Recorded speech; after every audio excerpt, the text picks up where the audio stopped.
My guest in the studio today, I have Adanna Ifeoma Enwezo. She's the Executive Director for Tizo Life Foundation. It's an NGO that is committed to ensuring the wellness, mental health and social well-being of Africa. Adanna is also the convener of the African Hair Summit and the Afro Hair Culture Festival, amongst other hair and beauty events and interventions that she carries out. Welcome to Lens on Africa. Thank you for having me. My second guest is Elizabeth Obagu. Elizabeth Obagu is the founder, Blossoms Global Academy Limited. It's an organization that is focused on capacity development. They have product lines from teas to skin and healthcare products, as well as very in-depth knowledge of how to extract oils from our natural seeds and plants. Welcome to Lens on Africa, Elizabeth. It's my pleasure to be here. Thank you so much. All right, ladies, let's jump into the conversation. Now, we know that there's been some kind of 180-degree turn where a lot of people are now embracing our natural African products and methods. Let's talk about ingredients that make the African beauty products unique. I don't know, I'll start with you. Well, I think, first of all, thank you for bringing this to life. Everything African beauty, I feel like, needs to be spoken more of. We need more awareness about it, because people are still very confused about, you know, what African beauty really is and what beauty standards they should adopt. Now, speaking of the products and some ingredients that I think are very basic to a lot of the products on the market are shea butter, castor oil, coconut oil. These are some, you know, ingredients I feel most products would always, have. Yeah. Okay. Elizabeth, I would like to find out, what is that one ingredient that is most unique for you in all African beauty products that we currently have now? Thank you. Yeah. In all African hair products, the very ingredient that is unique to me as a person and as to Blossom is neem seed oil. And then aloe vera. Aloe vera. Yes. Okay, now the thing with African products or our natural product is there are some people who, you know, would say, oh, I react to this, I react to that. Would you say that it is a one-size-fits-all thing when it comes to because it's natural? Is it a one-size-fits-all? No, aloe vera is good, so you know it should work for everybody. No, it's not always the case. People react differently to different products. Some people could use coconut oil, fantastic on their skin, fantastic on their hair, but some people will have allergies. They could just have reactions, they could have breakouts, acne, and all of that. So what we usually advise is that whatever works for you, stick to it. Okay. You know, because I think another problem is people over-experiment. You know, so there's a new product on the market, you go into a store, I want to be the first to try this out, or I just love this brand, so any product they put out there, I want to be the first to get it. Or you're watching YouTube videos and you see people that have very long hair and they say it is onions oil that works for me, and then people are running to the kitchen to make onion oil, you know, and then they have a very bad reaction to it. So the thing is, whatever works for you. The thing about hair growth and your skin blossoming and flourishing is consistency. It's not necessarily about the amount of products you use. So when you're using, for instance, if you decide to use just shea butter and coconut oil, it works for you, and you do that for the next 3 years consistently, your hair is going to thrive. Okay, but you also have to be mindful about the hairstyles that you know. Well, we're going to come to hairstyles and being able to sustain the growth that one has achieved. Elizabeth, let me find out from now. She's talked about a person being able to identify this works for me and that works for me. How do I get to the point of being able to tell which one works for me? Is there like some kind of patch test or something? What would you suggest? Thank you very much. The allergies in natural products are very minimal. Moderation is key. Okay.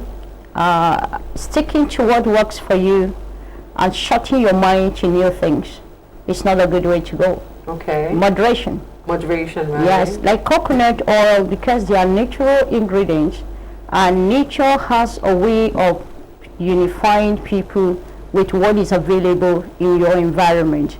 So reaction is very, very minimal if you do not abuse the use. Take for instance, okay, sorry for interrupting you. I was going to ask, so if a person has been consistent with one thing that has worked for them, so you're saying trying out something new is not a bad idea. no. How do I then stay safe even if I want to try something new? Good. That is why moderation is key. Okay. If you are using shea butter, for instance, and you want to test maybe coconut oil, or you like to test neem oil, the first thing you do a patch test, either on your skin or your cheeks. It could be any part of your body, and see whether you do not, at least for 3 days consistently. If you do not have any reaction, it's a good way to go. You should not just stick to one product that you know. Try new things. Okay. With moderation. I like the divergent opinions Yeah. here, because you know some people they just jump at everything, and with that same mindset they do that rather with products that are not even natural based. Oh, this cream works for this person, this cream works for this person. So you're saying try something new, but always do patch tests to Yes, find out if it and works do it for with you, moderation. and that. All right, now let's talk about these ingredients, these natural ingredients that we're promoting, and we're saying people should, begin to warm up to them. Are they in enough supply? That's the major question. Do we have enough of these plants, these creams, these butters? Do we have enough of them, to go around? Let me use that expression, go around.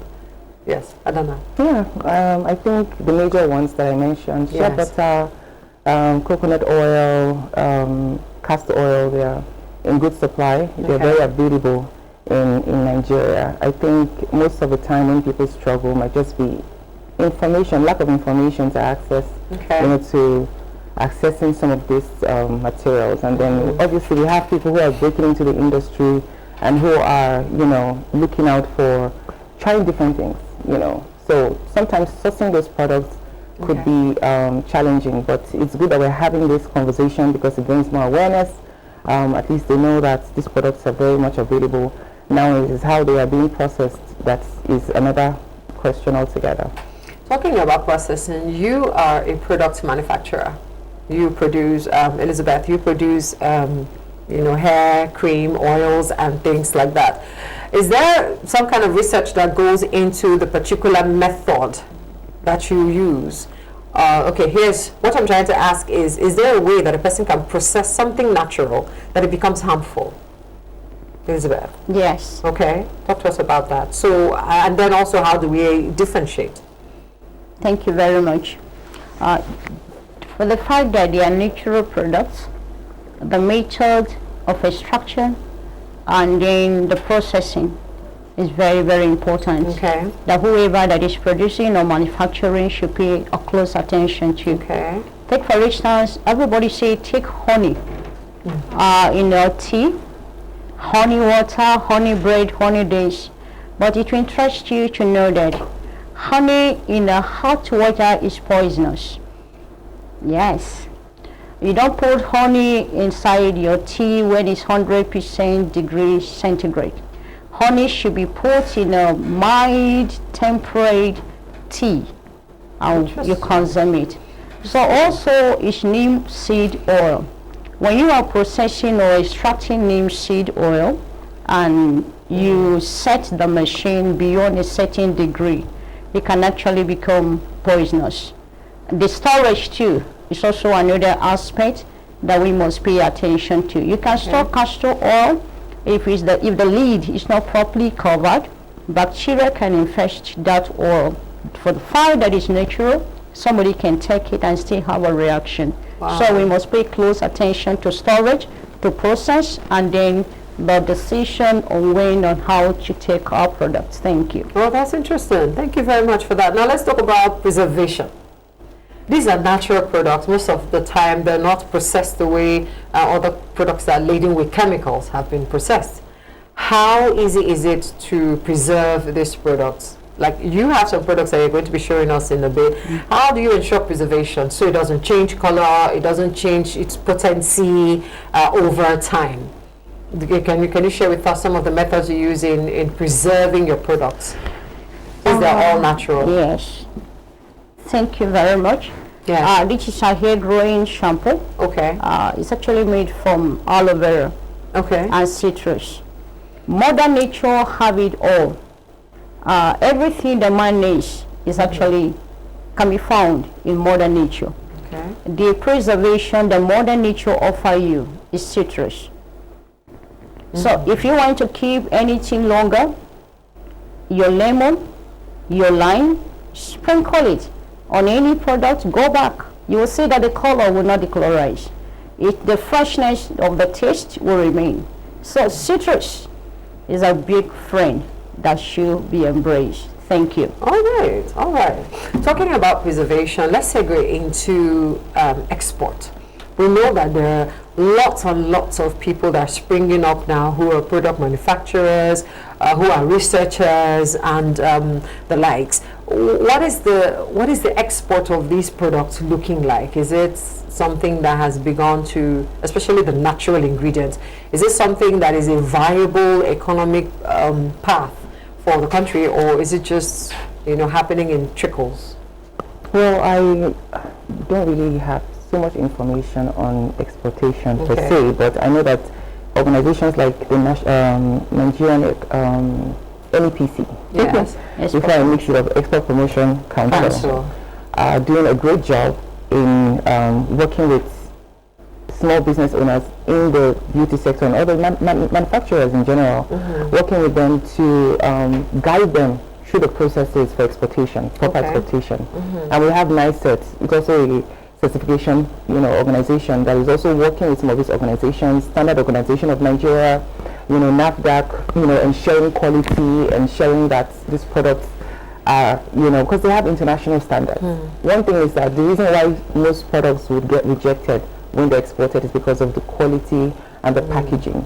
Right. Sometimes these things are poorly packaged. I heard that sometimes these products, you open them and you find maybe ants in them. Because these things are stored for a long time, and then if they're not properly processed and packaged, things can get into them, and then they are obviously going to be turned back. Okay. So I think those are some of the issues that are affecting our exportation. But I'd say that a couple of brands are exporting now and are doing very well, thanks to those organizations I just mentioned. All right, fantastic. Yeah. Elizabeth, let's talk. Have you made any effort towards the exportation of your products or of the natural ingredients that form the base of these products? Have you made an attempt towards that? Thank you very much. Yes. Okay. We did in 2001, and then, like she said, we have a lot of hitches at that time. It went in trickle, especially some for personal consumption. Okay. Others from time to time. But the cost of shipment, apart from the branding, packaging, storage, and whatever, the cost of shipment is usually a very big headache, because the charges, as of today, I'm starting to be corrected. I don't know whether Nigerian government has put in place for entrepreneurial setting or reduction you can enjoy or leverage on. I'm not aware of it yet. But our greatest challenge is the cost of shipment. Okay. No more rejection of our ingredient, no more rejection of our packaging, because we have mentors over time who have put us through. So people look forward to natural products instead of chemical-based product right now. Thank you. Okay, so you're pinpointing shipping costs as a major challenge. Yes. But what is the reception on the international scene? What's the reception of our local African products?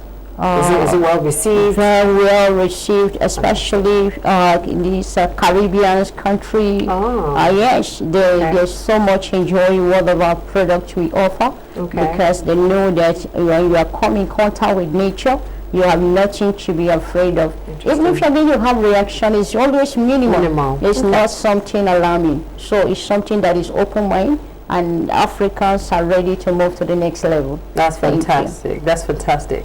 Now let's talk about how to wear the African hair. You're wearing your hair out. That's very brave, because I know that some people, when they wear their hair out, at the end of the day, it becomes difficult to manage. You wear your hair out most of the time. Every time. This is an exception. Today is an exception. Okay, so what are the secrets, to being able to manage the African hair? Because it's naturally kinky, tough to handle, and that's the reason a lot of people would rather put chemicals on their hair. because they want it the easy way. So I'll ask you, Adana, because I mean both of you have your natural hair. So I'll ask you, what for you is the secret to managing the natural hair to ensure it thrives?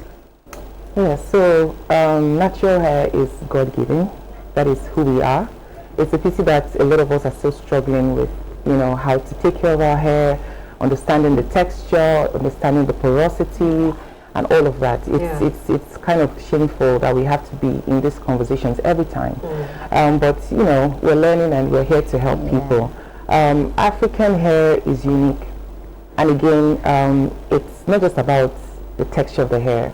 We're from Africa, where the sun is at how many degrees a day. So the texture of our hair is also serves as a protection, serves as some sort of shield. So when we tamper and alter the nature and the texture of our hair, we're exposing ourselves not just to health risks, but also to a lot more issues and discomfort and all of that. So I think people need to begin to understand that hair care is very simple, and I would stick to what I've said before, in terms of, finding what works for you and sticking to it, because it is not wise to try everything on the market. You can speak for yourself and your brand, but you can't speak for the next brand. You can't speak for the ingredients they use in their products. So there was a lady who actually recently on social media, started going bald, started losing her hair. Guess what? She was using a certain range of products and decided to try something new from a natural hair brand. And that totally damaged her hair. Her hairline started receding. Hence the essence of patch test. You know what I mean? It's not just about patch test. If something is working for you, this has worked for you for the past 2 years, you've not had any issues with it, stick to it. You understand what I mean? Because those are some of the challenges we have. Because I deal with people in the community on a large scale, because we're dealing with the product manufacturers, those who are looking for the products, business owners and all of that. So in most cases, we have the issues that come up is, this product is not working for me, I've tried this, natural hair is too expensive to take care of. It is not expensive. Like I said, it's just a distraction that people have that, whatever product is on the market, you want to take it, you want to buy it. It's expensive to buy products every time. Of course. It's expensive. And then the thing about, beauty influencers is that they always have beautiful hair. So when they're using new products, you're always tempted to try those products. Oh, maybe this is what, and that may not be what, actually helps them get there. They're just in business. That's interesting. So you might end up spending so much money to purchase that. And then it doesn't work for you. And then maybe your hair even starts suffering. So that's basically what I'd say. When it comes to hair care, it's very easy, it's very manageable if you make it simple. It shouldn't be that complicated. It should not be that complicated. I completely agree. Someone like me, I don't like long processes. All right, Elizabeth, let's talk about skin. Skincare, now natural products. You mentioned earlier about a personal success story, when you were telling me about what had happened to your hands. You had an acid burn or something. Talk to us about how this natural oils intervened for you. Well, because I'm all about sharing success stories. Yes, so go ahead, talk to us about that. Thank you. There's something called the occupational hazard. At the course of your work, you are bound to encounter one hazard or the other. So it's one of those things. At the lab, there was some label chemical. I thought it was water, and not knowing that it was an acid. But what we normally do as precaution, we usually keep neem oil close by. It's always handy. So as soon as I dip my hands inside the acid, I had this burning sensation. So I quickly dip my hand, because if you do not do that, you are going to come with shriveled hands. So neem oil will resolve that burning sensation, and neem oil is soothing, neem oil is relaxing. Then it's speed wound healing. Any wound, because it's antibacterial, it's antifungal, it's anti-inflammatory, and neem oil is actually good to be home. It's a good friend. All right, so I needed you to share that story, because some people might have the same situation and wouldn't know what the first go-to is. But how effective is honey as against neem oil Neem. for burns? Honey also have a coolant effect, All right. but there is a potent ingredient in neem that is lacking from the honey. Apart from soothing your skin, it does a speed wound healing, but not as fast as neem seed. All right, so pattern special request question. How do you maintain your natural hair? Because I mean, we have a lot of glances at your hair since you walked into the studio. How is it possible to have luscious, full edges? You know, some of us are getting there. So, full edges, luscious, healthy hair. Talk to us about it. Yeah, thank you. I'm a bit flattered. But like my colleague said, Yes. African hair are not really difficult to maintain. The major challenge we have today is a product problem, is their product base. Okay. Why do I say so? 99% of the products in the market are not designed for African hair. We are using wrong products for our own hair. So you can get the same result that the products that is designed for an Afro white lady kind of hair is what most of us are using on our hair. So what Blossom has done, we take careful look at the problem of Africa. It starts from washing. When you wash your hair, it's easily tangled because the hair is coarse. The hair becomes very, very difficult to penetrate. And from the strand of our hair, they are not very easy to groom. Okay. So with the aloe vera here, you're going to have a flawless combing while washing your hair. Even when you braid your hair, you don't bother to wash or to comb the hair first. Go ahead with our shampoo. You're going to have a very smooth result.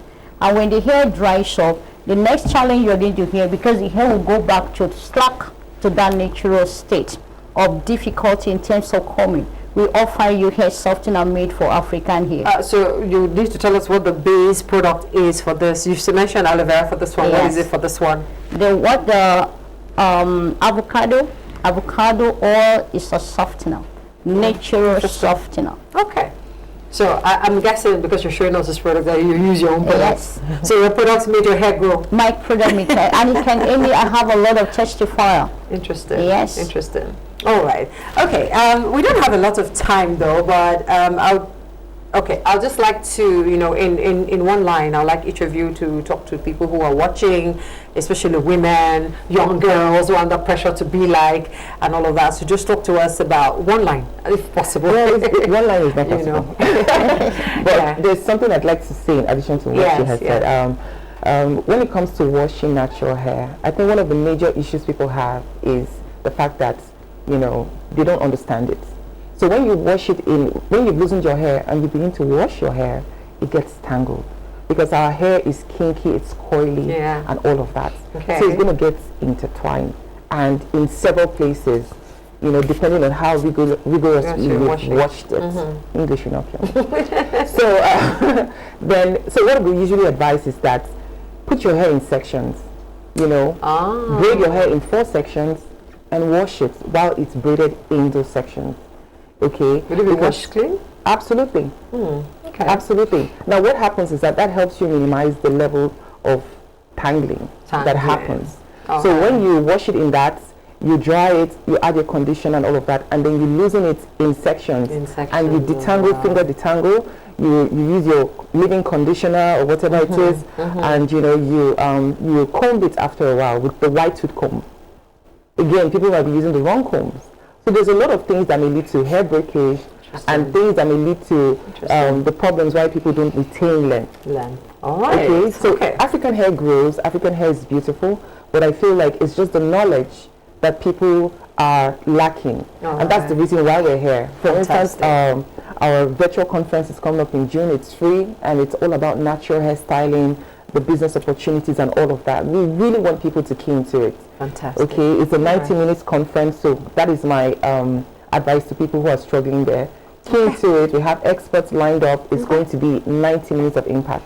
All right, so she's looking, you've talked about washing the hair, things to use. She's talked about method to make it easier. I wish this conversation could last for about an hour or two, but we're out of time. I've been speaking with Adanna Ifeoma Enwezo. She's Executive Director for Tizo Life Foundation and also the convener of African Hair Summit and the Afro Hair Culture and Beauty Festival, as well as Elizabeth Obagu, founder of Blossoms Global Academy Limited, and also the producer of the product lines for skin and beauty skin, beauty, and hair, rather, that company produces. Thank you very much, ladies, for coming on Lens and Africa. Thank you so much for having us. Thank you. Yes, so that means there's hope for us. We very well, Even if you don't have time to put your hair in section, like she recommended, which is fantastic. What this product does, we have put here straightener is here. Fantastic. The softener is also here. Okay. Conditioner is here, so you don't even need to do all of that. Your hair will flow. Okay.